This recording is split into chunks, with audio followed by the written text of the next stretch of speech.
It's been a minute since I saw you here in New York City. I miss the in-person hangs, but this will do for now. And we'll have a virtual beer. I guess it's a little too early for a Modelo, Yeah, but it's 4 you're fine. It's 5 o'clock somewhere. you'd allow it. Okay, nice, man. When you walk into a gym, what's the first thing you're going to? What's the machine or the workout that you love to do the most in the gym? That's a good question. I really never thought about that. I think it's task at hand. I think it's what I got to do that day. If it's sparring or if it's bag work or if it's lifting, it just depends, and first thing I do is go to the locker room and get ready. That's about it. Is there any machine that you enjoy more than the other one? Or is there one that you try to avoid when you can? Yeah, it's the belt squat. It's probably the best one for me, but I hate it. I love that. And what's the one that you feel like once you incorporated it into your program actually gave you the most gains when you come into a program? Isn't that always the way? Yeah.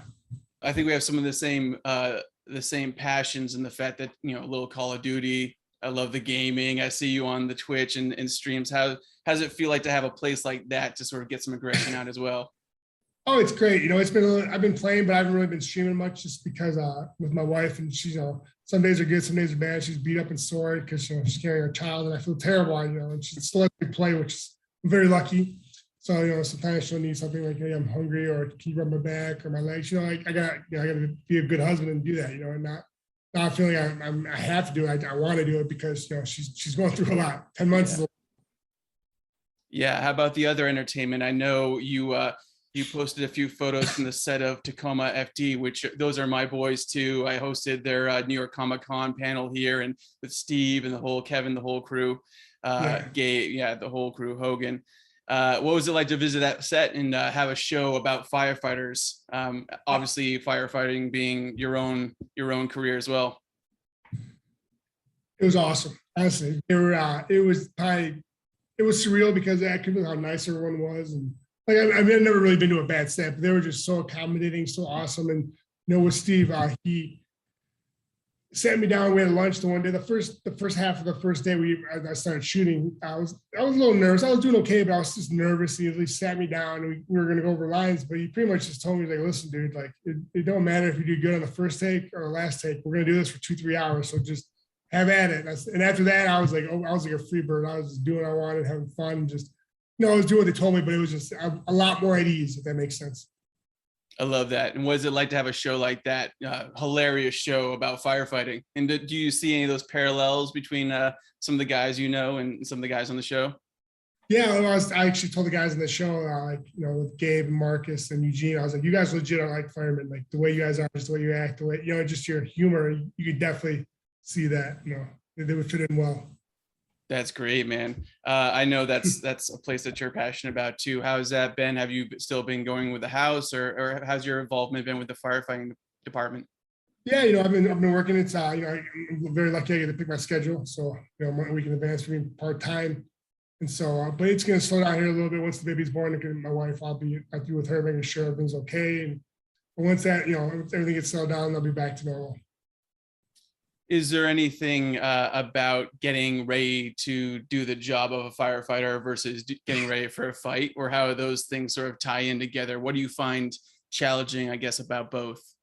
Well, they're both challenging because they're two different aspects. You got one that I'm going to get punched in the face, when you're trying to help someone that's hurt. But they both work together too, because you have to be calm and collective, and no matter what the situation is, because sometimes the situation might look okay, but then all of a sudden just kind of goes just chaos out of nowhere. So you got to just make sure you don't get tunnel vision. You just stay the course and task at hand.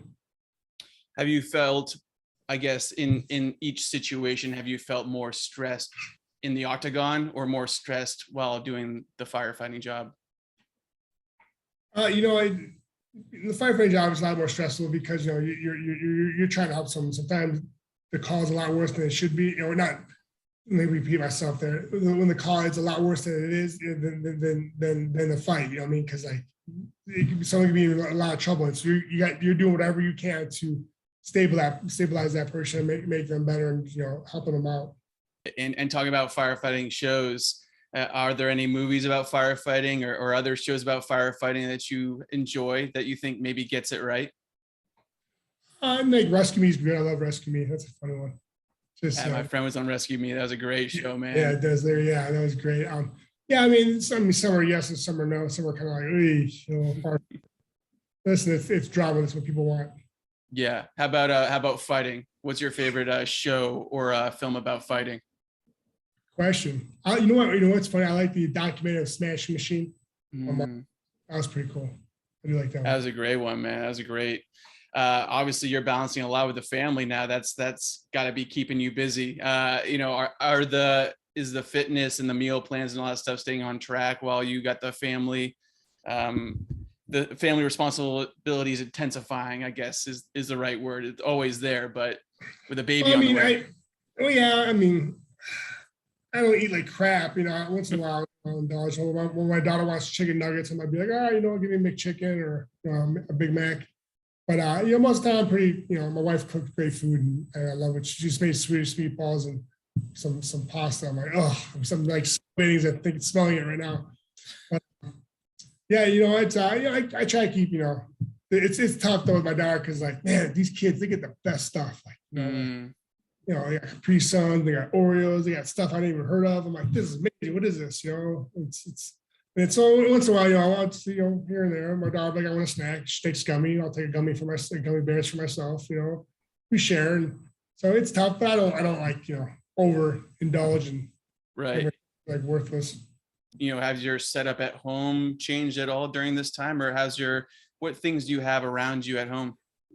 I have a gym in my house. Like my daughter loves it too because it's her little play area now too. So she has a massive inflatable slide, and Wow.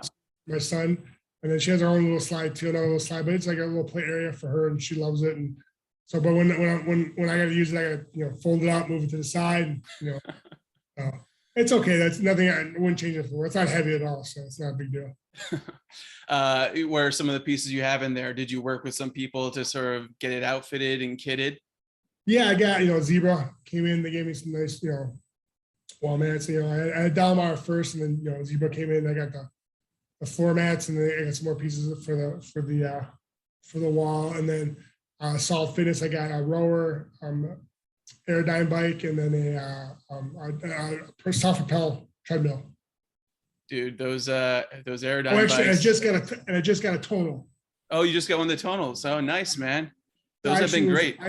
Dude, yeah. So I went to I was gonna work out. I couldn't do it, so I was like, all right, I got put in like on Friday. So I think Monday, I was like, all right, let's do it. So I did it Monday, and then I got, you know, I was like, wow, that's pretty tough. You know, I got to go, did a little upper body just to see what it was about. And the next day I got a terrible sinus infection, and I was like, oh, so beat up. So I'm getting over it now, but I'm like, of course, like it was the worst. I'm like, this is terrible. Like, right in the time, but yeah, they're a lot of fun, man. Yeah, right. But it's actually really, really nice. I like it a lot. Yeah, it's a cool piece of gear. I did some stuff with them. They're awesome, and I think that's those Aerodyne bikes and those rowers, man. Those are rough too. You know, put yourself through that. How hard is it to get on those? I mean, I just especially if you're doing it in the mid workout, not just doing it as a workout. If you're doing it like, you know, you're adding it to like a superset, it's not fun. How's the gaming setup? I see you look pretty comfy in that Instagram photo I checked out. Yeah, no, I love it. You know, it took me a while. You know, I had it before in the last house. It was like this desk, and it was nice, but it wasn't great. And then yeah, so when we moved to our new house, this guy had an amazing desk. I'm like, yeah, you're leaving that. That's part of the deal. And he didn't care. And then I have like a little nook in my man cave, which it fits perfect. That's awesome, man. Any tips for dealing with an injury? I just rolled my ankle biking here in New York City, got hit by a taxi, as you do in the city. Luckily, I was able to sort of spin out of it, and it wasn't worse. But yeah, I got a little swollen ankle right now. I've been dealing with. Any advice? Yeah, I mean, ice always helps, but I think if you keep moving it, it might suck, it hurt, but I think the more you move it, like as long as there's no like, you know, structural damage and I did the test. Yeah, I did the PT test. And all that. It's all good. There's no like ligament tears. Right. I mean, if it's just a sprained ankle, I mean, I think the more you move it and, you know, at different angles and stuff and get more flexibility out of it, it's going to get more blood flow into it and it's going to help it out. It's going to suck because like I think it's better to break your leg than like an ankle than to like strain it, because you never stop spraining it, I feel like, forever. Yeah, so true, man. So true. Are you still working with the same coach, same team on the fitness level and everything? Oh yeah, nothing's changed. Yep. I love my coaches. That's awesome, man. Well, it was great, dude. I love chatting with you. I always do. I hope to see you in person one of these days soon. And until then, I'll keep watching what you're up to, and hopefully see you on a stream, or maybe see you in the Call of Duty battlefield one of these days. For sure, homie. Hey, thanks for having me. Of course, man.